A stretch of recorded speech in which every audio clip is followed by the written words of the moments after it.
안녕하세요. 퀴즈 하나 내겠습니다. 동구에 큰 대학이 조선대학교가 있지요. 그리고 작은 대학이 하나 있는지 아세요? 모르실 것을 알고 제가 질문했습니다. 동구에 인문대학이라는 것이 있습니다. 아직 연전은 짧지만은 그 사이에 눈부시게 관계자들이 활동하고 있는데, 금년에도 청사진이 좋았는데 코로나 때문에 주춤 못하다 최근에 기지개를 다시 펴게 되었습니다. 그 사이에 저희들이 광주의 환경 문제를 주제로 해서 대화, 토론 그런 기회를 가졌었고요.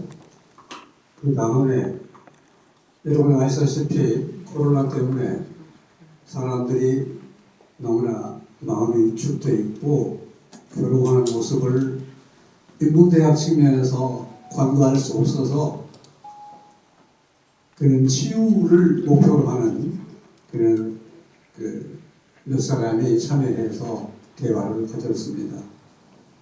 오늘은 드디어 5월을 맞이해서 광주의 역사적인 얘기를 그냥 관과할 수 없는 그런 시점에서 문학 예술 영역으로 주제를 확대해서 첫 번째 시간으로 여러분이 잘 아시는 한성원 교수님을 이 자리에 모시게 됐습니다. 여러분 환영해 주십시오. 우리 한성원 작가님, 한성원 선생님의 문화활동 그리고 인문에 살아가시는 모습은 제가 노래의 설명을 드려도 되겠지만은 그 사이에 수상한 것은 좀 소개를 해 드리고 싶습니다. 우리나라의 대표적인 문학상, 대한민국 문학상이랄지 소설 작품상이랄지 이런 분야에 모두 수상을 하셨고, 또 그 가운데 작품은 영화화돼서 세계적인 그런 명성을 얻기도 한 그러한 사례가 있습니다. 오늘 저희들이 5.18과 문학과 5.18, 다음에는 영화와 5.18, 5.18과 영화 이런 두 주제로 강의가 대담에 이어질 텐데, 오늘 선생님께서 저희들이 주문한 것은 문학과 5.18, 5.18과 문학입니다. 물론 주제가 조금 우리 한 선생님을 좀 억압하는 그런 느낌이 있습니다만은, 오늘 선생님께서 말씀해 주실 것, 우리가 기대하는 것은 저는 그렇습니다. 하나의 소설가를 모시는 자리이기도 하지만 소설가의 삶의 세계, 한 인간의 삶의 세계도 우리가 한번 배우고 싶은 그런 욕심이 있습니다. 아시다시피 선생님 작품에는 상당 부분 구도자적인 모습이 있습니다. 그런 말씀을 중심으로 해서 인간적 삶의 세계도 얘기 듣고, 또 문학 전반에 관한 그 선생님의 말씀도 듣고, 특히 여기는 지금 우리의 현실 속에서 5.18 역사적인 아직도 트라우마가 있습니다. 이런 것들이 문학 작품 속에서 어떻게 해소되고 어떻게 인식되는지도 곁들여서 말씀 듣도록 그렇게 하겠습니다. 그리고 선생님은 저도 장흥에 가봤는데 토굴에 계시는 가난한 작가이십니다. 그렇죠? 그런데 그렇지 않더군요. 이 한성원 선생님은 토굴에 비록 계시지만은 큰 강을 하나 가지고 계세요. 그게 뭐냐면 한강이라는 따님을 가지고 계세요. 그래서 비록 토굴에 거하시는 것 같지만 그 고도한 한강이라는 작가를 가족으로 가지고 계시기 때문에 부자다 이런 그 인식을 됩니다. 그러면 선생님 말씀을 듣기로 하겠습니다. 진행은 선생님 말씀 들은 다음에 여기 모이신 분들 중에서는 자유롭게 하고 싶은 얘기, 질문도 좋고 하고 싶은 얘기도 자유롭게 해주시면 감사하겠습니다. 그러면 안성환 선생님을 모시겠습니다. 선생님.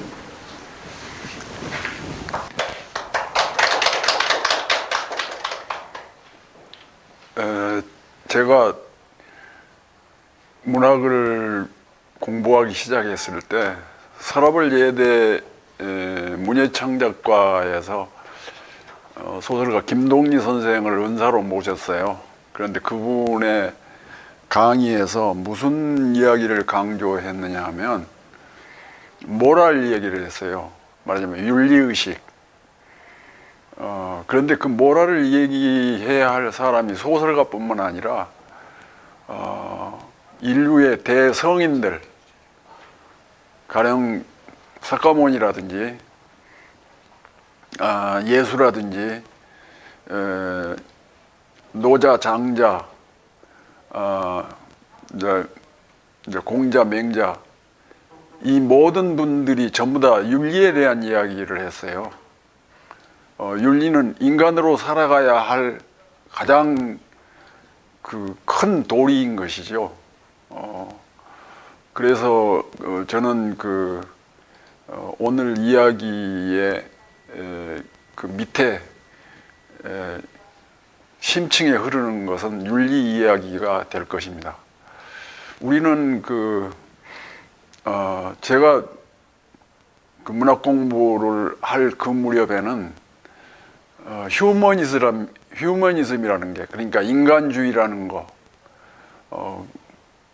그리고 그 인간주의를 실행하기 위한 하나의 그 문학 사조로서 리얼리즘이라든지 자연주의라든지 이런 것들이 따라왔었어요. 그래서 저는 그렇게 인간주의라든지 자연주의라든지 이런 것들을 공부하면서 소설을 발표해 오다가 1990년대가 지나면서부터 휴머니즘이나 리얼리티에 대한 반성을 말하자면 하게 됐어요. 그래서 저는 지금은 휴머니즘이 아니라 우주적인 생각, 그래서 우주주의라고 저는 생각을 합니다. 그 모든 철학자들이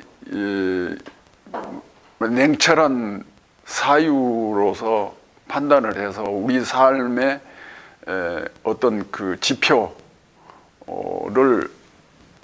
예언해주고 말해주고 그렇습니다. 그런데 저는 우리 인간의 윤리를 확실하게 어떤 지표 같은 것을 말해주는 한 사건이 오래전에 우리들이 동학이라든지 광주 학생 운동이라든지 5.18이라든지 4.19라든지 이런 것들이 우리 인간의 민주적인 어떤 지표를 향해서 나아가는 그런 하나의 운동이었다고 저는 그렇게 생각합니다. 그래서 5.18과 문학 그러면 너무 광범위하니까 아주 쉽게 제 신변 이야기부터 하도록 하겠습니다. 조금 전에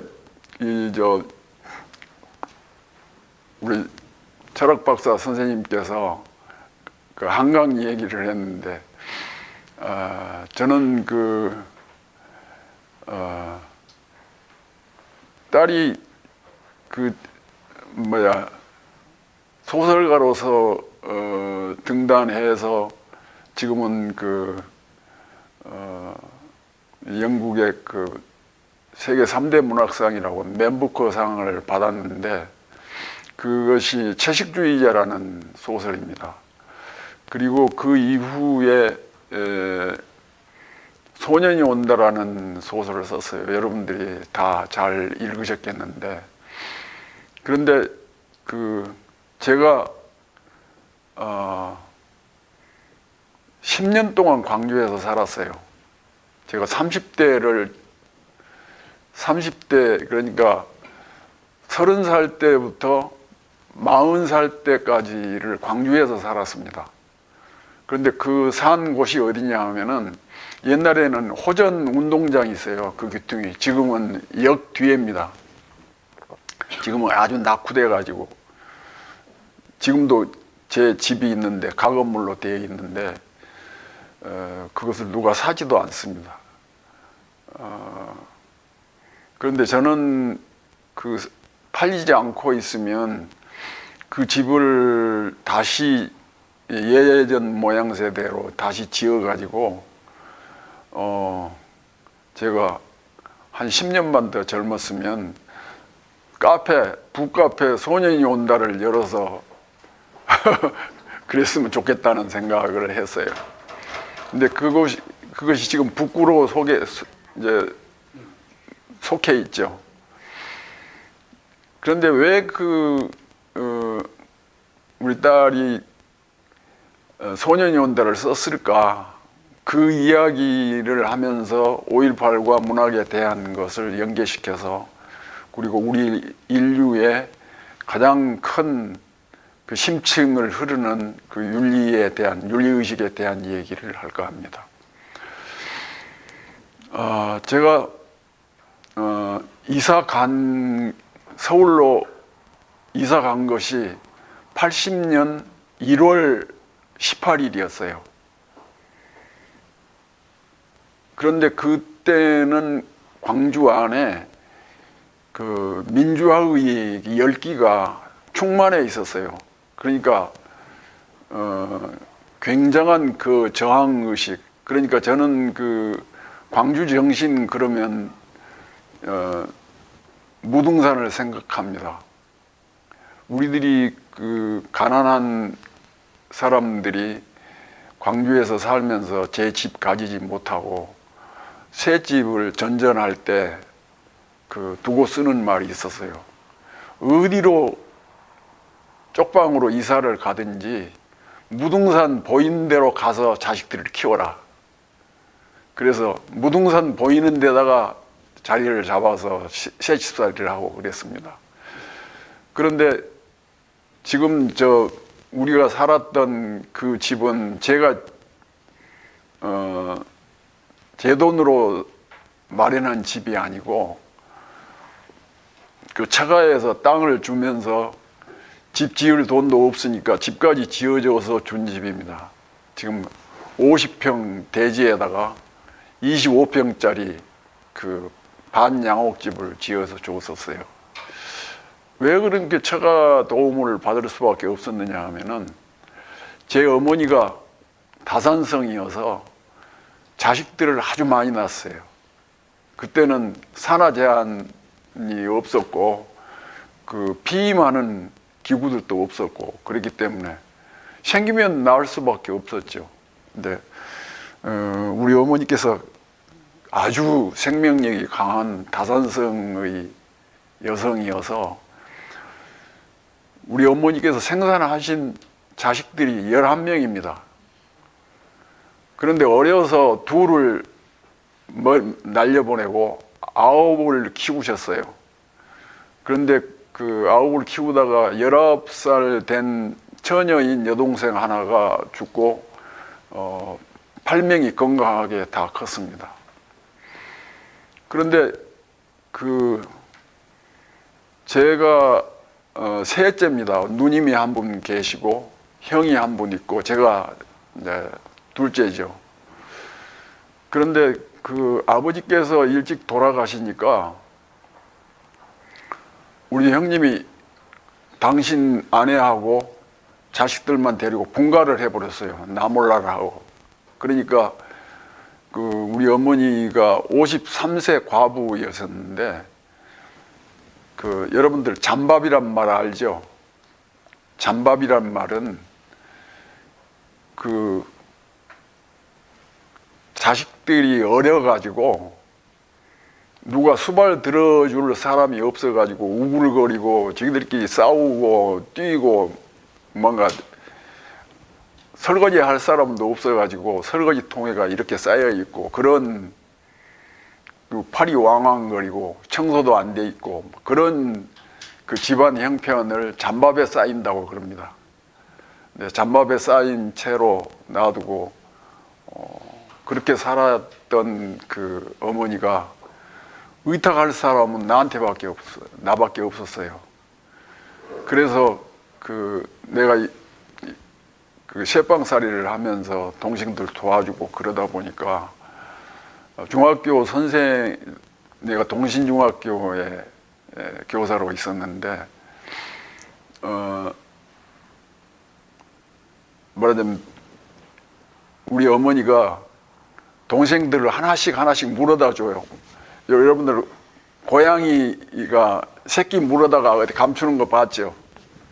그러듯이 나한테다가 이렇게 내가 자란 고향 섬마을인데 와서 하는 말이 이 아이가 지가 학교에서 공부는 잘한다는데 거기 놔두면 뭘 하겠냐. 그때는 초등학교 졸업해가지고 구로 뭔가 공장, 가발 공장, 뭔가 또 이제 마산 자유무역 그쪽으로 모두 다 뿔뿔이 흩어지고 그랬어요. 그런 데는 가면 몰라도 어떻게 하겠냐 그러면 제가 그랬어요. 그럼 데리고 오십시오. 그러면 초등학교 졸업한 놈 하나 데려다가 학교 보내고 또 와서 또 이놈도 똑똑하기는 한데 어쩌겠냐 그럼 데려오시오. 그래갖고 그놈 또 하나 차고 그렇게 해서 맨 밑에 크고 있는 그 세 아이를 제가 데려다가 키웠어요. 키우고 가르치고 여동생들 둘, 남동생 하나가 이제 살았는데 제가 여동생들은 그 속옷까지도 전부 다 나하고 우리 아내가 이렇게 하고 그렇게 해서 키웠는데 그러다 보니까 우리 이제 처가에서 그 시동생들한테 너무 시달리고 있으니까 그 장모가 가게 하는데 돈을 이렇게 꼬불쳐 놨다가 갖다가 불쌍하니까 주지요. 그러니까 달달이 빚을 지는 거예요. 학교 들어가고 먹고 사는 거. 그러니까 한심하죠. 우리 처가애가 남매뿐이었는데 딸 하나 시집 보낸 게 작은 아들한테 시집 보낸다고 보냈는데 장남 며느리 노릇을 하고 있으니 얼마나 한심하겠어요. 그래서 전에 시골에서 이사 오면서 여기 지금 광주 여기 옛날에 태봉산이 있었습니다. 태봉산 주변에가 논이 있었어요. 우리 처가의 논이. 그런데 역으로 개발되면서 땅을 환지를 준 게 대인동에다 좀 주고 여기 그 역 뒤에다가 150평을 줬습니다. 환지로. 그런데 100평을 우리 처남한테 주고 50평을 띄어서 우리한테 주면서 집 지어갖고 살아라 그랬어요. 그런데 땅은 받았는데 집 지을 돈이 있어야 집을 짓죠. 그러니까 그 처남하고 장인 장모가 의논해서 저거 우리 죽기 전에는 집 짓고 산 꼴 못 보겠다. 그러니까 우리 집을 지어주자. 그래서 집을 반양옥으로 집을 지어줬어요. 그러고 들어와서 살아라 그러대요. 그러면서 시동생들은 띄워놓고 나만 우리 자식들하고 들어오기를 바라는 것 같더라고요. 그래서 내가 안 들어간다 그랬어요. 그러니까 우리 아내가 그러더라고요. 다 데리고 들어갑시다. 그래서 그 아이들을 데리고 들어갔습니다. 이제 이야기가 길어졌는데 거기서 동생들을 셋 가르치면서 애기 셋을 낳았어요. 그러니까 우리 큰아들은 광양중학교 있을 때 낳아서 데리고 왔고, 하나는 저 중흥동 뽕뽕다리가 있었습니다. 그 옆에 철둥 옆에서 그 세발 이제 살았는데, 거기서 딸은 낳았고, 기차 뚝에다가 우리 딸 태를 내가 묻었습니다. 그래가지고 여기 와서 막내 아들을 낳았죠. 그리고 7년간을 살았습니다, 여기서. 그때 이제 효동국민학교를 다녔습니다. 그 큰아이들 둘이가. 근데 공부를 참 잘했어요. 나를 닮아서가 아니라 우리 만화님을 닮아가지고 공부를 참 잘했어요. 늘 1등하고 반장도 하고 늘 그랬는데, 그 기억밖에는 없죠. 그런데 이제 나는 이제 소설가로서 그 당시에 이제 1970년대에는 광주에가 서울에 등단한 소설가는 나 혼자밖에 없었어요. 그리고 원탁 동인 시인들이 11명인가가 있었고, 그랬는데, 나는 소설을 열심히 썼어요. 왜냐하면 다달이 빚을 지니까 그 빚을 갚으려면 내가 누구한테 뒷돈을 받는 것도 아니고, 그래서 빚을 갚으려면 소설을 써야 한다 그래가지고 죽으나 사나 소설을 쓰고 그래서 밤새워서 쓰고, 그래서 그 소설 열심히 쓰고, 그러니까 소설이 잘 팔리고 책도 나오고 그러다 보니까 그 소설 원고료하고 그런 것들이 내 봉급하고 비슷해졌어요. 그러니까 서울을 사는 사람들이 어쩌면 그렇게 좋은 소설을 쓰고 그러느냐고. 당신 같으면 서울 와서 살아도 살 수 있다고. 그래서 학교를 그만두고 전업작가로 나가자. 그래가지고 무작정 상경을 했습니다. 상경을 할 때 데리고 간 그 아이들이, 큰아들이 5학년이고 딸이 4학년이고, 그리고 이게 밑에 막내는 이제 유치원 들어가야 할 아이고, 그렇게 해서 갔습니다. 그런데 그 해에 5.18 그 비극이 일어난 겁니다. 그래서 저는 여기 처가 쪽하고도 그러고 친구들하고도 그러고 지금 상황이 어떻게 되냐 전화로 통화를 하고 그랬죠. 통화가 이렇게 이루어지다가 어느 날 갑자기 모든 게 전부 다 끊어져 버렸어요. 말하자면 여러분들 까뮤의 페스트 읽어 보셨죠? 그 페스트가 오랑시라고 하는 그 페스트가 이렇게 창궐해 버리니까 봉쇄를 해버린 거예요. 그러니까 광주라고 하는 이 도시를 봉쇄해가지고 때려잡겠다는 겁니다. 그래서 이제 전화도 안 되고 그러니까 나하고 윤영길 씨하고 아주 친했는데 그 친구하고 나하고는 둘이서 만나가지고 이제 소설이고 뭐가 없습니다. 그런 큰 비극이 있는데 어떻게 엎드려서 소설을 쓰겠어요. 온고 청탁이라든지 이런 걸 전부 다 밀어놓고, 그리고 광주 지금 강남 터미널 있죠. 강남 터미널이 그때 막 옮겨가지고 얼마 안 돼서 질서가 잡히지도 않고 그랬어요. 거기 나가서 있으면서 광주에서 온 버스에서 내린 손님들한테 지금 광주가 어떻게 돼가고 있어 말을 안 하고 그냥 가버리고 그러더라고요. 자, 그렇게 해서 광주 비극이 아주 그 말할 수 없도록 슬픈 결말을 가져왔습니다. 그리고 최유권에서 전두환이가 대통령이 됐고